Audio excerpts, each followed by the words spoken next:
Well, good afternoon, everyone. My name is Tanner Rouse. I'm the District Attorney of Delaware County, and we are here today because of the arrest of 34-year-old Jonathan Gerlach of Ephrata, Pennsylvania.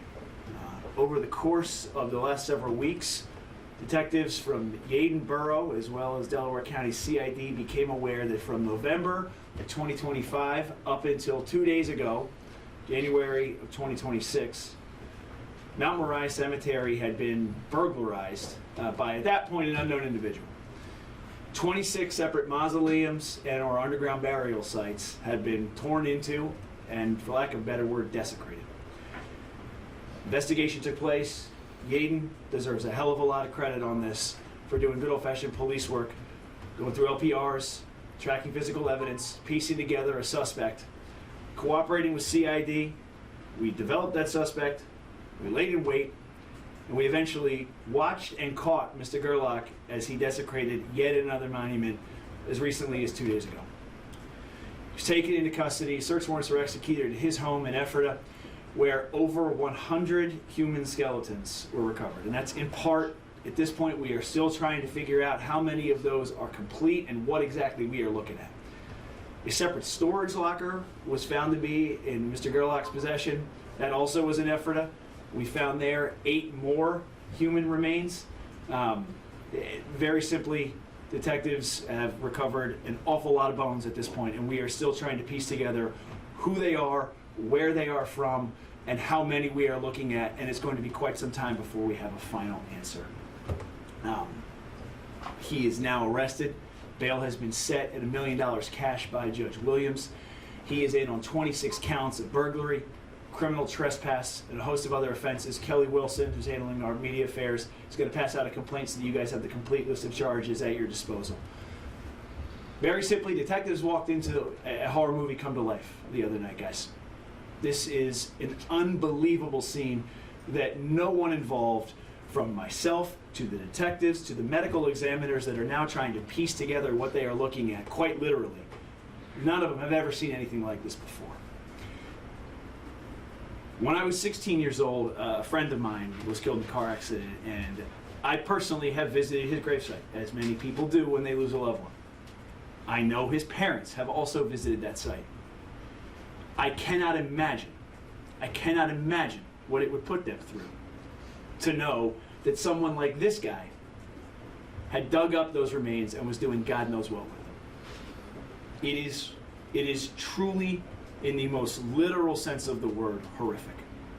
I grieve for those who are upset by this, who are going through it, who are trying to figure out if it is in fact their loved one or their child, because we found remains that we believe to be months-old infants among those that he had collected. So our hearts go out to every family that is impacted by this. Some of these are hundreds of years old. We are trying to figure out exactly what we are looking at.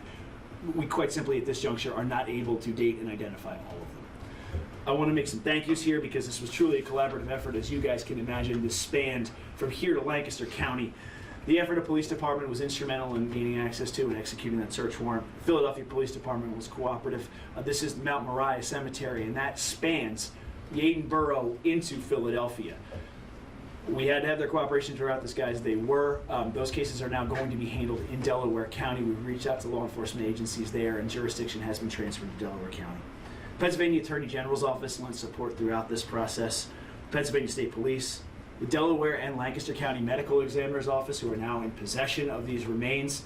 We thank them for their cooperation. This was obviously an overnight job. There is a lot that needs to be done to collect and humanely preserve these remains. We are working diligently to make sure that happens.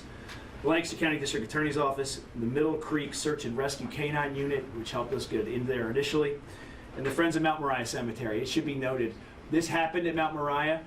Mount Moriah did everything they could to cooperate with law enforcement and keep this from happening again. This happened, as you guys will see in the complaint, under the cloak of darkness, very much secreted from public view. This guy did everything in his power to secretly and silently grave rob. Mount Moriah did everything they could to stop him from doing it, but as you can imagine, a cemetery that size, it is very difficult. We thank them for their cooperation throughout this process. I'm going to turn it over now to Mayor Rohan Hepkins of Yeadon before we take questions. Thank you very much, Tanner, District Attorney Tanner Rouse.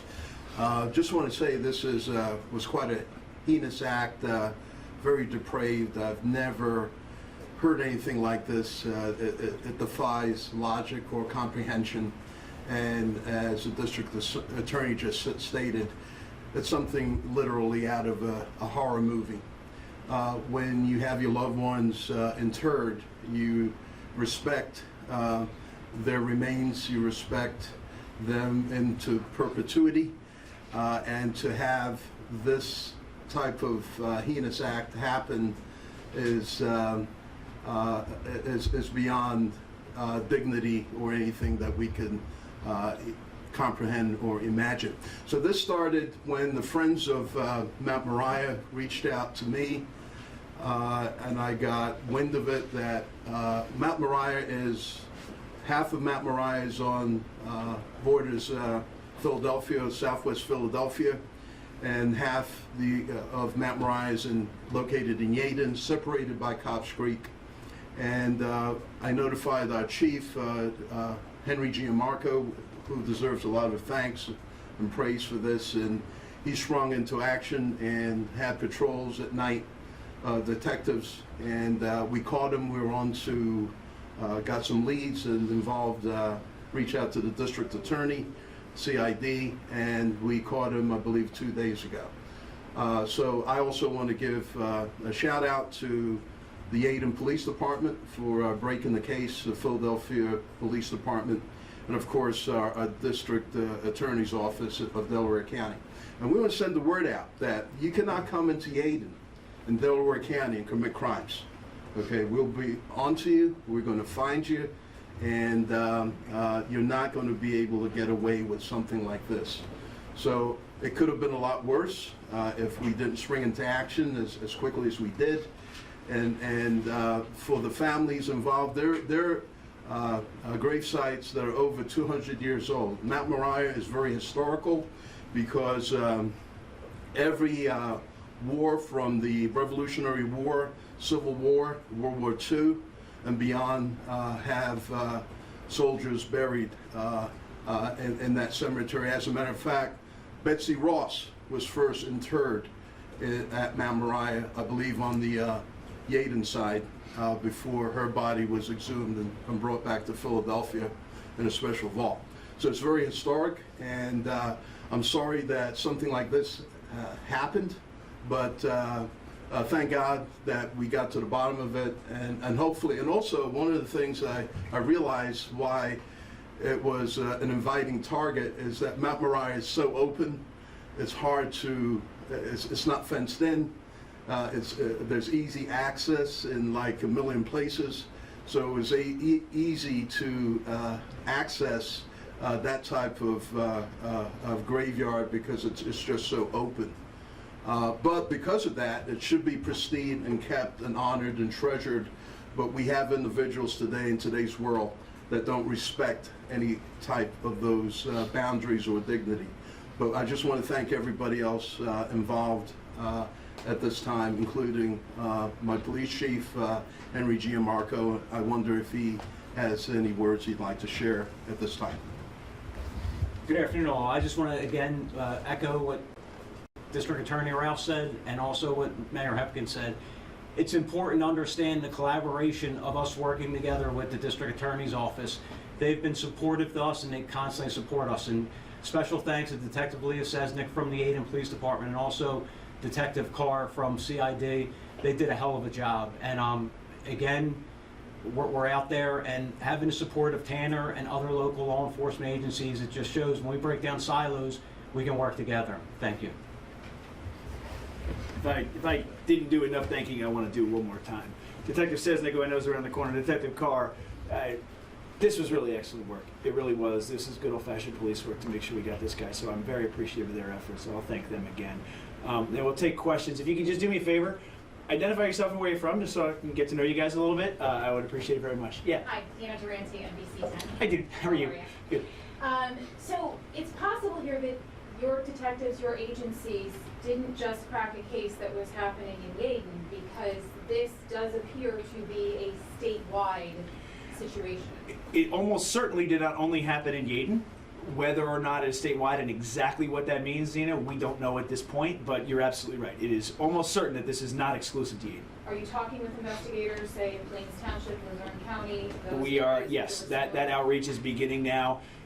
Truthfully, we were a little bit handcuffed because we didn't know what we were going to find in that house. Now that we are aware of the extent of what's going on, that's beginning more fully.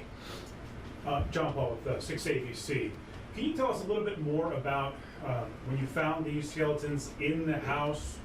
Where were they? What condition were they in? What was he doing with them? So, John, a lot remains to be determined at this point. They were in the basement predominantly, although, as you can imagine, with 100 remains, it was not as though they were in an isolated area.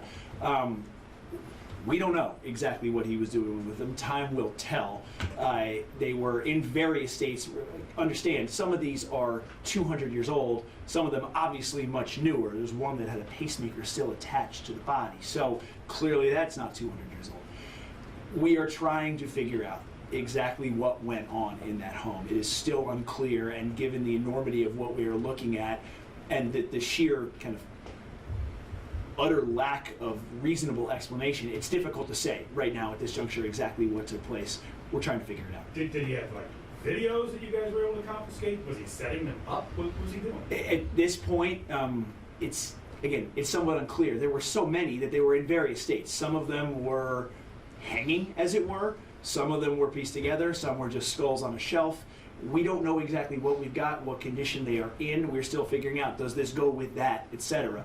So there was no signature thing that was taking place with each of these skeletons. It was a collection. He was doing various things with all of them. At this juncture, that appears as much organizational as anything else. It's not clear there was an MO. Okay, and one last thing. Was anybody else in that house? Was it just him at the house, or were there other people there who knew what was going on in his collection? Mr. Gerlach had a girlfriend, it turns out, who was at least around the home. So she could have been aware. Have you talked to her? At this point, where Mr. Gerlach is the one that is charged. I'm not going to say anything further in the investigation of that. Madeline, yeah, hi. Hi, Madeline Wright, CBS Philadelphia. Thank you. A few questions. Was Mr. Gerlach stealing jewelry as well, or the remains, and was he selling any of this? So we have now recovered jewelry. It's unclear, again, what that is connected to. We believe at least some of that was recovered with the remains. Whether that was his primary motive or not, we can't speak to at this point. We are working to figure out whether or not anything was sold. There are indications, but at this point that's a little bit unclear. There had been reports earlier this year, I believe, of other like mausoleum doors missing, things like that in various cemeteries in the area. Does it look like this is connected to that, or is that something else entirely? It's preliminary, Alex. At this point, we don't have any indication they're necessarily connected. Certainly, we're going to run it down. Do we know what equipment Mr. Gerlach was using to break into the graves? There was, when he was arrested, he was recovered with a crowbar and some other pretty rudimentary items. It is not as though this was, there's no forklifts involved in this at this juncture that we can identify. It seems everything was handheld. And how did the police become aware of this? I don't want to get too deep into the investigation, Madeline, but actually just kind of good old-fashioned police work. They identified a suspect, identified his car, realized he started hitting on license plate readers around the time these break-ins occurred, and went from there. So it again started on a hunch and someone following some intuition where they very easily could have dismissed it. Instead, they went the extra mile, did some legwork, and found out that in fact their hunch had been corroborated by a number of factors. Obviously, it went from there, but that was the initial lead. Was there any digging involved, or did he just break into mausoleums? There was some. I don't want to comment and get out ahead. Some of it was underground, some of it was above ground. So there was some breaking in, and I don't know exactly, John, as I stand here, whether or not he had to physically dig or go in, but there was definitely some underground and some above ground. Can you describe the actual arrest at all? Do you know the particulars of how that went down? Alex, as I stand here today, Detective Carr would be in a better position to answer that. It was relatively uneventful. It wasn't as though there was a struggle or anything of that nature. Do you think more arrests could be coming in this case? At this point, I don't foresee anything, Madeline. I don't have any reason to believe. Certainly more charges are possible. I don't know there's going to be any more arrests. Is it possible with something of this scope? Certainly. It defies any logic, so I don't want to rule anything out. At the same time, we don't have any reason to believe he was working with anyone as he was doing this at this time. Real quick, to the Yeadon chief, Yeah. You've been in the business a long time. You ever seen anything along these lines ever? No. After 30 years now, I can say this is probably the most horrific thing that I've seen. And again, to the families, as the district attorney pointed out, we all have loved ones that passed. Like, rest in peace is rest in peace. And this is definitely something that tears at your heartstring, especially when you see, as he pointed out, an infant. Having children and grandchildren, yeah, it was definitely an event. And again, thanks to the support of the district attorney's office and the unwavering support of the mayor and and the detectives and the officers we have in Yeadon, we're truly blessed to have a great team. Understanding it's early days, but have you been able to identify any families of these remains and spoken to them at all yet? There are the 26 specific instances, Alex, in which we are aware of where a grave was broken into. We have not been able to necessarily link those up, but we do know those are instances of specific break-ins. Beyond that, not at this point. Was it the cemetery staff who noticed that there was some damage and then contacted the mayor, and then the mayor contacted police? Yeah, the Friends of Mount Moriah, who have board members from both Philadelphia and Yeadon, noticed that some grave sites were desecrated and notified the Philadelphia Police Department, Yeadon Police Department through me. I'm actually on the board, and I notified our chief, and that really started the resolution of this to date. And the 100 remains that were found, are they all from the cemetery in Yeadon, or they could be from other cemeteries? No, we believe, Madeline, they are from other cemeteries as well. We can't say for absolute certain at this point, but it seems almost certain that they are beyond Mount Moriah. Any other reports about other cemeteries? Of course, there are other reports out there. We have not been able to corroborate, does this match up with what we're finding? And frankly, again, like I said, I don't know that we ever will. There are other reports. We're looking into it. How common is this? Not very. Thank God. No, I, as the chief alluded to, I can think of other instances in which we've heard of someone literally grave robbing, right? Going down there and stealing jewelry or stealing something of that nature. We've all heard of desecration of corpse cases where someone's doing something to a dead body. I've never heard of any situation, I've been, this is 16, almost 17 years, where someone's stealing and collecting bones like this. This is different. One of these incidents, well, at least the cell phone pinging, was on Halloween. Do you have any reason to believe there's some sort of connection there? Was he using them as like Halloween decoration? There was no evidence, John, of, as I said, anything concerted. That there just isn't anything going on in that basement that leads you to believe, okay, I don't rationalize it, I don't get it, but I see what is happening here. There doesn't seem to be a whole lot of rhyme or reason. Is he part of a satanic cult of some sort, or Not to anyone's knowledge at this point. And certainly he hasn't given any indication of such. There's a Facebook page of somebody with the same name, Jonathan Gerlach, and there's a picture of him holding a skull. Yes, there is. And part of a group that says Human Bones and Skull Selling Group. Is that part of the investigation? It is. And that Facebook page belongs to the suspect? Where it's part of the investigation, we are working to confirm all that, Madeline, and what that might have led to, the veracity of any of that. It doesn't strike me as a coincidence, but we need to figure out if anything's actually happening with that, or if this guy was just taking skeletons and talking a big game on Facebook. You talking to local medical schools to see if they've maybe bought any of these bones in the past year or so? I don't know, Alex, the outreach that's happened just yet. Okay. If someone was buying bones from that person, is that illegal?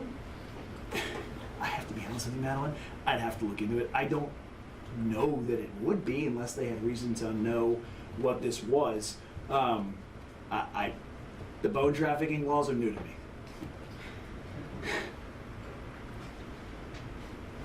Any other? Okay. Thanks, guys.